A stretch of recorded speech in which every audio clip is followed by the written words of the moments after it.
1 miliar. Masa untuk jadi pemegang saham Paytrend bayar 3,5 aja berat. Mana lo ada perusahaan sahamnya cuma 3,5. Nah 3,5 ini ketika jadi duit saya bagi sama orang. Mana haramnya. Dan itu akhirnya saya memutuskan untuk stop dari Paytrend. Saya tidak mau dapat duit yang akadnya tidak jelas atau dari rekrut-rekrut. Itu sama saja saya sedang ikut money game. Saya katakan bahwa saya menduga bahwa uang Paytrend itu tidak dipergunakan untuk kepentingan Paytrend, tetapi dipergunakan untuk berinvestasi di tempat lain. Kemungkinan seperti itu. Sehingga menurut saya sebenarnya ini termasuk tindak pidana kejahatan ekonomi menurut saya.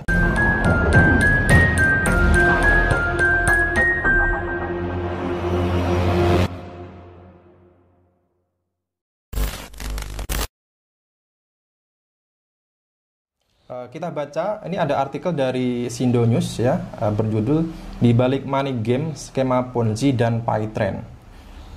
Money game, skema piramida adalah sistem pemasaran yang ada biaya kepesertaan, biaya untuk jadi mitra. Lalu mitra mendapat komisi dari biaya kepesertaan mitra baru. Kemudian mitra tergantung adanya mitra baru untuk mendapat keuntungan. Lebih fokus mendapatkan mitra baru ketimbang menjual produk ke luar jaringan. Itulah yang terungkap dalam sebuah buku berjudul 1001 Dusta Paytrend Yusuf Mansur yang ditulis oleh Darso Arif Bakoma. Ya, ini adalah bukunya yang intinya bahwa Paytrend ini sudah tidak diragukan lagi seharusnya ya mengenai keharamannya ya. Dan juga ini Pak mengenai perkara Bapak dalam investasi JPN batubara Pak. Ya. Ini kan ada yang dinamakan Arranger Pak. Ya. Arranger ini saya rasa ini mirip dengan skema MLM ya Pak ya, karena dalam merekrut anggota baru ya, ini para Arranger ini mendapatkan komisi juga Pak ya? Mendapatkan komisi ya. Oke. Begini Mas, bisa saya jelaskan di dalam perkara JBN itu yang mana saat ini sudah saya ajukan gugatan pribadi saya ya, mengajukan gugatan terhadap Yusuf Mansur CS itu memang di sana ada arranger, artinya ada yang mengatur ya begitu. Nah, itu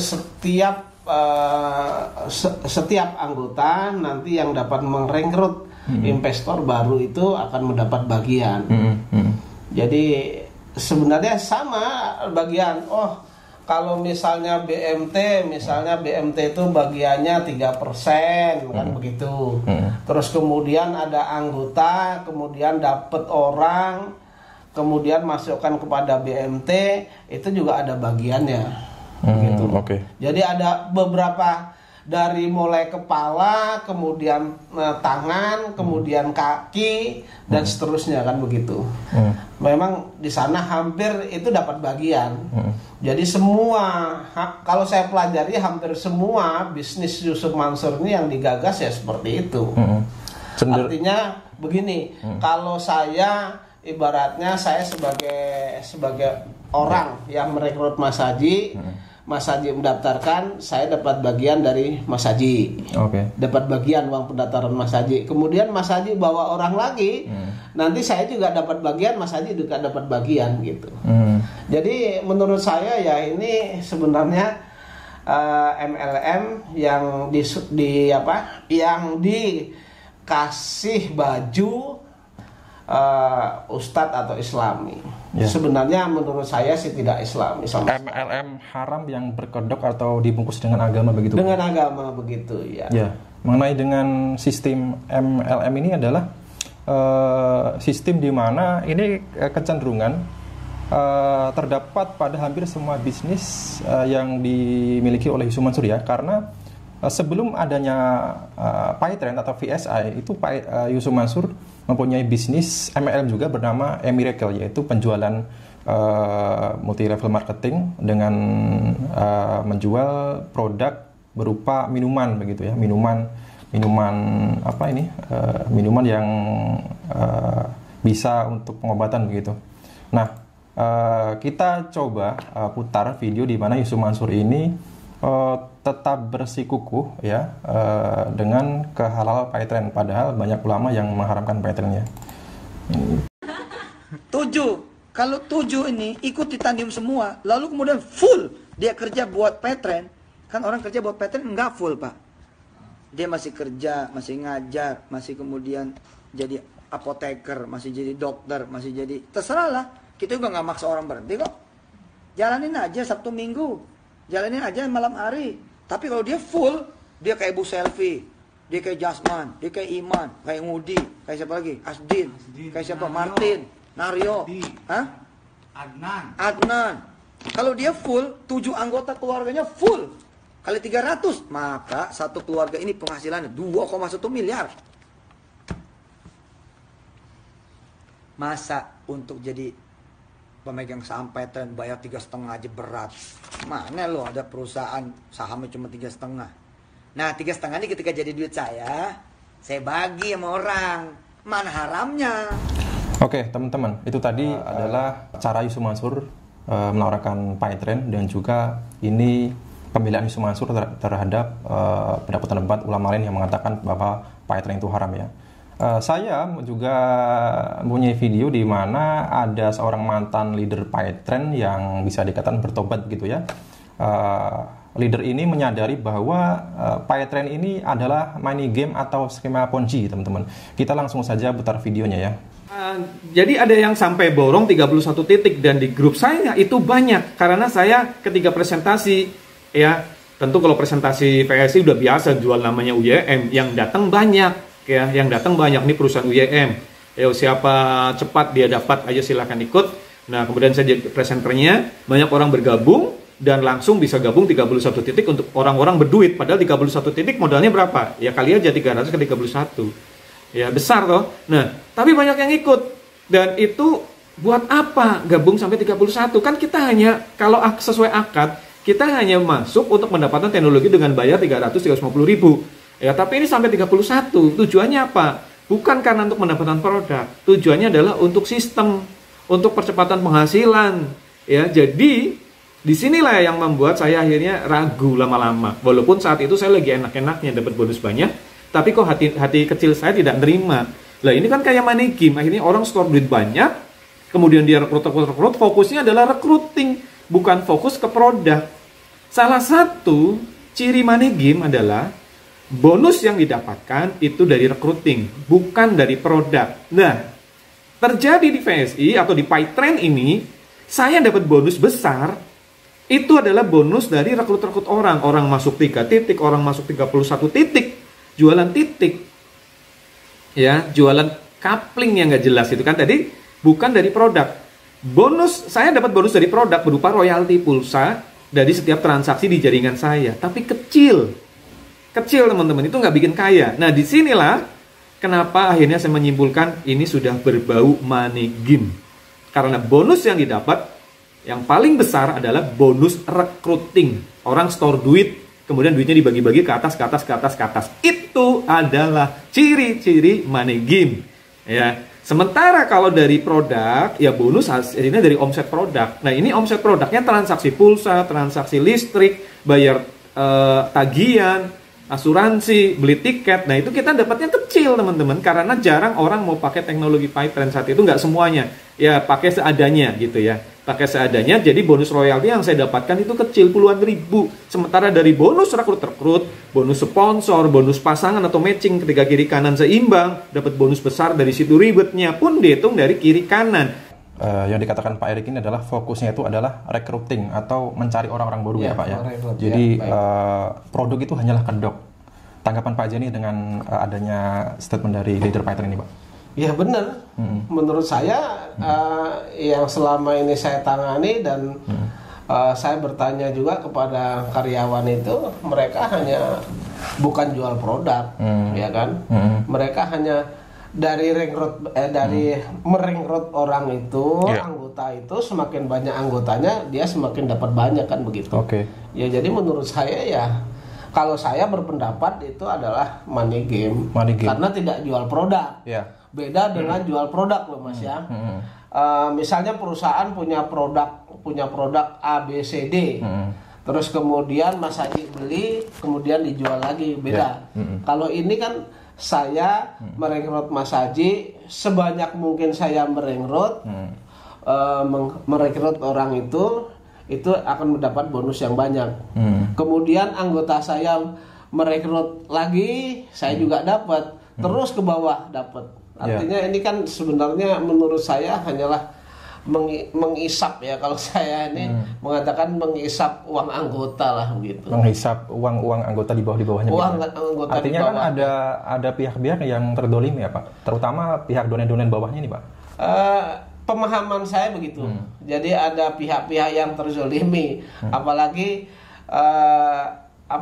misalnya ini bukan misal ya. Jadi saya juga diberitahu bahwa ada sekitar 7.500 itu umroh merdeka kan sampai sekarang tidak berangkat. Ini kan kemana uang itu kan?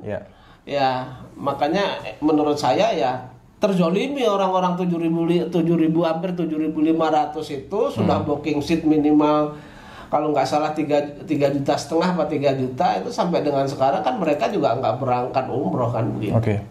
Ya. Zolim sekali menurut saya. Pada tahun 2018 PayTrend ini menembus angka 2 juta mitra Pak. Yang ikut PayTrend Pak. Artinya kalau misalkan nih Pak, separuh atau 50% dari 2 juta, 1 juta, misalkan 1 juta ini mengikuti PayTrend dengan lisensi 10 juta. Ini bisa dikalikan saja ya, 10 juta kali 1 juta orang Pak. Ini pastinya terkumpul dana yang besar Pak. Nah ini kok bisa bangkrut, ini sungguh di luar nalar. Ini kira-kira uangnya kemana Pak? Saya katakan bahwa saya menduga bahwa uang PayTrend itu tidak dipergunakan untuk kepentingan PayTrend, tetapi dipergunakan untuk berinvestasi di tempat lain. Kemungkinan seperti itu. Sehingga menurut saya sebenarnya ini termasuk tindak pidana kejahatan ekonomi menurut saya. Nah ini makanya saya minta juga kepada Kapolri, kepada Kejaksaan Agung, kepada PPATK. Ini kan PayTrend ini kan sebenarnya saat ini sedang menjadi permasalahan bangsa sebenarnya. Sehingga pihak-pihak yang terkait seperti yang saya sebutkan tadi, Kapolri, Kejaksaan Agung, PPATK seharusnya berani mengaudit ini Mas, atau memanggil, memeriksa, setidak-tidaknya menyelidiki dari sekian banyak orang yang bergabung di PayTrend ini uangnya kemana? Karena kan saat ini bangkrut nih. Ya dilacak juga harusnya. Ya saat ini kan bangkrut. Kemudian terkait dengan karyawan 14 yang saya tangani saja. Itu hanya 451, mereka kan tidak bisa bayar sekaligus kan, itu pun dicicil. Saya dengar lagi atau saya dihubungi lagi beberapa karyawan yang di PHK massal di kalau nggak salah itu di September itu dijanjikan paling akhir itu akan dibayar 31 Desember juga tidak dibayar. Kemudian mundur lagi sampai dengan tanggal kalau nggak salah Januari, akhir Januari juga tidak dibayar. Ya artinya ini kan artinya uang yang masuk itu kemana kan begitu. Itu pokoknya sebuah tanda tanya besar ya. Tanda tanyanya itu banyak dan besar gitu Mas Haji. Makanya saya berharaplah kepada kepolisian yaitu terutama khususnya Kapolri, kemudian Kejaksaan Agung, Jampitsus, kemudian PPATK. Tolong ini diselidiki, kalau PPATK tolong ini diaudit atau dilihat dari aliran uang itu kemana. Dilacak keuangannya. Dilacak keuangannya. Saya pikir mesti ada yang dugaan saya. Saya menduga dengan keras sebagai praktisi hukum, lawyer, saya menduga dengan keras bahwa ada penyimpangan uang PayTrend ini. Karena sungguh di luar nalar ya. Sungguh di luar nalar dengan anggota mitra sebanyak itu ya, 2 juta member. Ya dengan nilai uang pendaftaran misalkan ya satu lisensi itu 10 juta yang titanium ya, itu bisa-bisanya sampai karyawan itu tidak digaji gitu ya.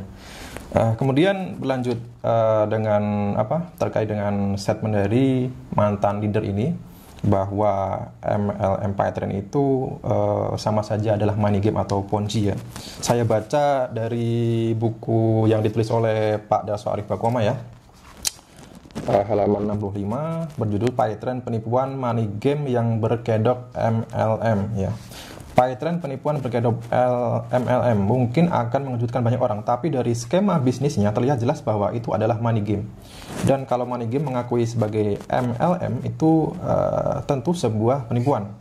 Banyak yang ikut PyTrend karena menganggap PyTrend itu bisnis MLM yang menjual aplikasi untuk pembayaran online. Mereka tidak tahu bahwa PyTrend adalah MLM yang memainkan money game. Lalu apa ciri-ciri money game? Ciri-ciri MLM money game pertama itu penjual lebih banyak dapat duit daripada komisi pendaftaran penjual baru, gitu ya. Penjual dalam istilah MLM ada banyak ya. Mereka kadang menyebut dengan agen, distributor, member, atau dalam PyTrend disebut mitra bisnis, yaitu orang yang membayar paling tidak Rp350.000 ya untuk mendapatkan lisensi dan berhak menjual aplikasi kepada pihak lain ya.